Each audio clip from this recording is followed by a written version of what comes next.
Hello everyone, my name is Danny Chera, and today I'll be talking about to discuss a critical issue in our education system, the need for affirmative action in college admissions. As we delve into this topic, consider the impact it has on fostering diversity, rectifying historical injustice, and creating a richer educational experience for all. Affirmative action in college admission is crucial for promoting diversity, addressing historical injustices, and fostering a richer educational environment. As we explore this topic, I aim to provide you with a thorough understanding of the affirmative action landscape, addressing both its positive aspects as well as counter arguments that it faces, especially with the recent Supreme Court decision that bans affirmative action.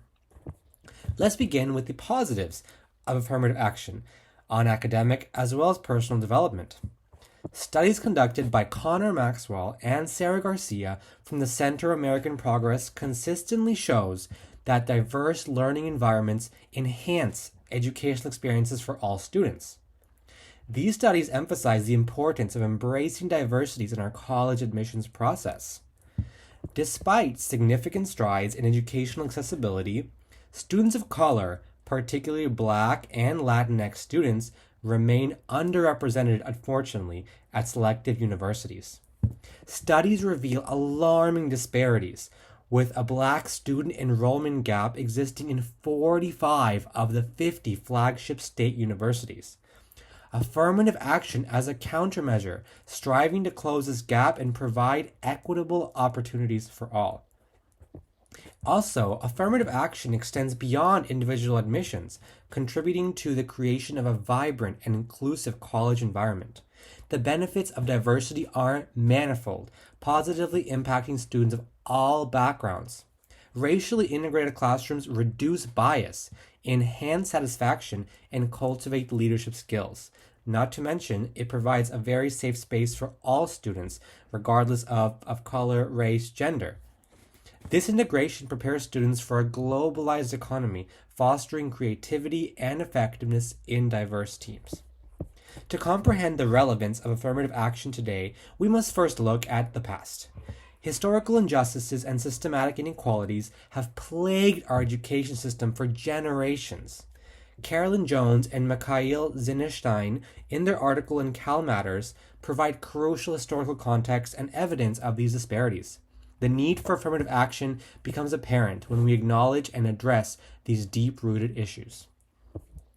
The landscape of elite colleges and universities in America has a complex history, deeply intertwined with systemic barriers that have historically excluded certain communities of color.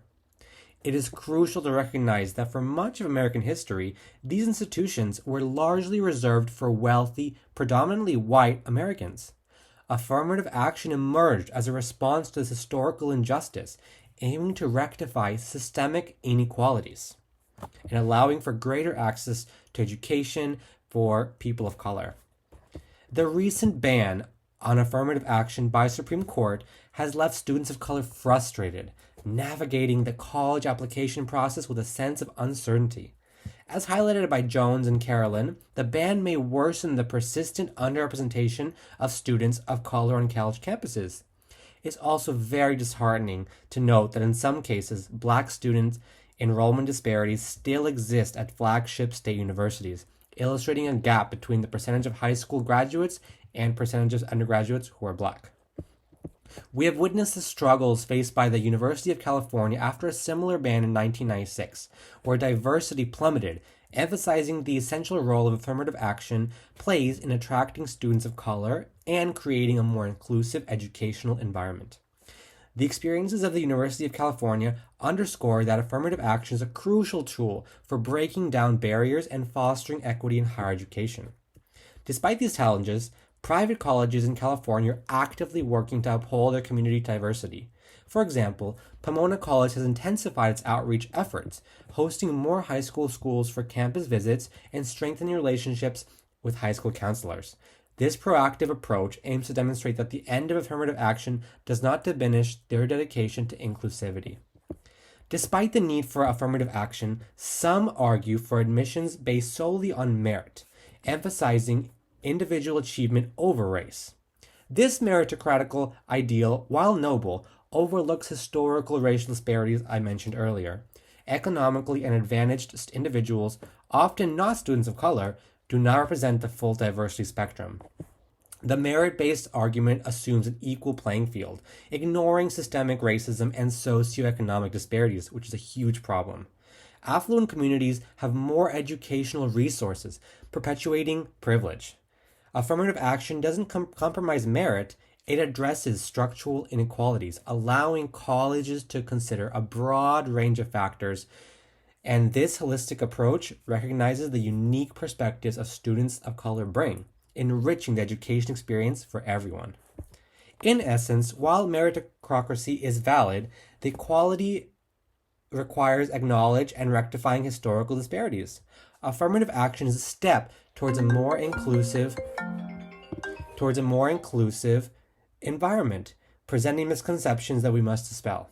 It's essential to address these myths and present counter arguments to showcase the necessity and fairness of affirmative action in achieving a more and equal and just society. Affirmative action isn't just about individual admission, it's also a tool for societal progress. As Maxwell and Garcia argue, a diverse and inclusive college environment contributes to a more tolerant and understanding society. Banning affirmative action is a concern and a hindrance to societal progress. The recent bans on affirmative action presents challenges, especially for public universities in California. The UC system has a similar ban in 1996, but it's also a crucial tool for inclusive educational environments. The response from private colleges indicates a commitment to overcoming these challenges by intensifying outreach efforts, focusing on holistic admissions practices, and emphasizing financial aid. These colleges strive to maintain diversity despite legal constraints. In conclusion, supporting affirmative action in an investment in more equitable and harmonious future. By fostering diversity, addressing historical injustices, and creating a richer educational environment, we contribute to building society that values inclusion and understanding. In closing, I urge you to consider the broader implications of our stance on affirmative action. Supporting diversity in college admission is not just about the present. It's an investment in a future where we all have equity and harmony prevail. Thank you so much for your time, and I welcome you to any questions or thoughts you have about this crucial matter. Thank you.